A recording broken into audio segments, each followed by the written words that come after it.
Hi friends, आज डब्याला मस्त कारल्याची भाजी बनवली होती. त्यासाठी कारली आधी धुवून घेतली, त्याला मधोमध चीर देऊन त्यातला गर सगळा काढून घेतला. नंतर कारल्याच्या आतल्या बाजूने हळद आणि मीठ लावून घेतलं. नंतर कढईत पाणी टाकलं, वरून चाळण ठेवली आणि कारले त्यात ठेवून कारल्याला मस्त वाफ देऊन घेतली. आणि वाफेवर 4 ते 5 मिनिटातच कारलं छान शिजलं जातं.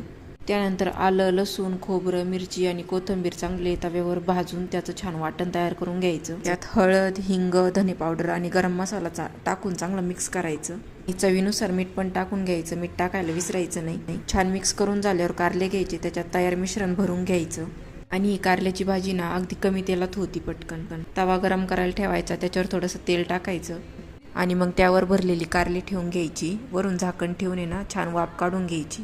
आलटून पलटून छान परतून घ्यायचं आणि पुन्हा झाकण ठेवायचं आणि परत वाफ काढून घ्यायची.